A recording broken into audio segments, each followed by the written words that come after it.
Many of the local races in the election have an impact on the state legislature. Join us now to talk story about what the outlook for 2025 is like is Governor Josh Green. Aloha and good morning, Governor Green. Good morning. Thank you so much for stopping by with us. Thank you. So with the makeup of the state legislature, what would you like to see on the agenda for Democrats in 2025? Housing, making sure that we deal with that as our crisis that has been lingering for a long time. Affordability, we did address that to a great degree last year. We have a tax break that starts going live January 1, so people will see about $300 additional in their bank accounts per month if they're working hard. That's very important because affordability is the #1 challenge that our people are facing. Now look, the legislature didn't change very much. There's a couple new people. The majorities are in the same kind of space, and so the priorities are in the same space. But we have to work on making sure people can live here. And so dropping taxes a little bit was good, making housing more available. We're still dealing with homelessness, and you see us building a lot of Cal Holly. All of these are key priorities. We still have to help the folks on Maui finalize some of their recovery. That a lot of times going to be federal dollars too. So just we'll keep working. But it was really a big night on the national level. Yeah, speaking of which, President Trump does get elected. How do you think his election will impact our people here in Hawaii? Well, I thought a lot about that both before, during the results last night and this morning. In general, we're going to be fine. Look, the sun comes up. One of the great things about our American democracy is we pass power peacefully so people don't get hurt. It's very different than much of the rest of the world. So that's an important thing for people to remember. But there are a lot of people hurting today, and we have to be supportive of them. Hawaii voted the way it almost always does, which is about 2-1 for, in this case, Kamala Harris and the Democratic ticket.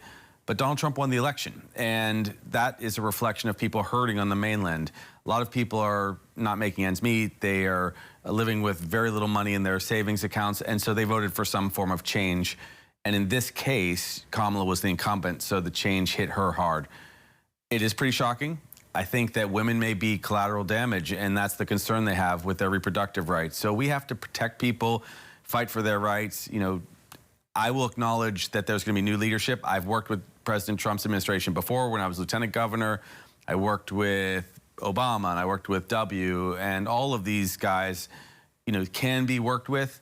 But we have to remember a couple things. One, we have to fight for our own values here in Hawaii.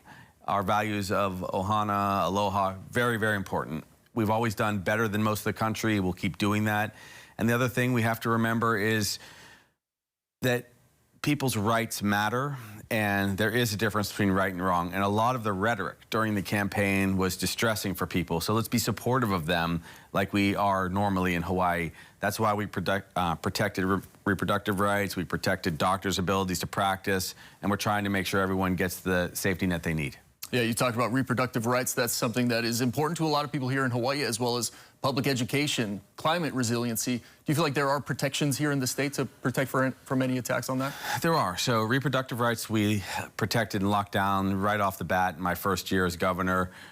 On climate change, I think there probably will be a lot more oil drilling in America. There'll be a lot more pressure to move toward rather than towards renewables. We're focused on renewables for the most part, but we can use technologies. We can make a difference with lower carbon energy, I guess I would say.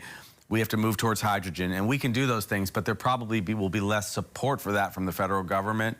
A lot of the things that President Biden and Vice President Harris did was put resources towards a move to green energy, renewable energy. I'm almost positive that President Trump and the Congress, which is now Republican, will move back the other direction.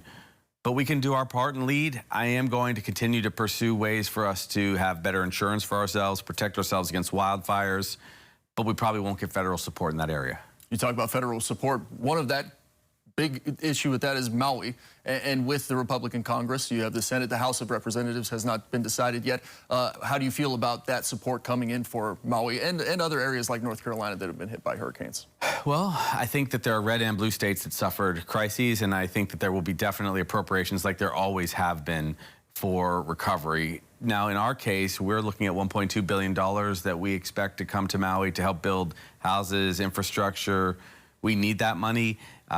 Of course, many billions of dollars are going to be needed in North Carolina and Louisiana and Texas and wherever else the large storms have hit. So I think we will have bipartisan support. We built bipartisan support when people came over. Even a lot of the individuals who are very conservative in the Congress were supportive of us already. And so let's just hope that there is that compassion. If compassion lags a little bit for some reason, I'll work even harder to make sure we recover.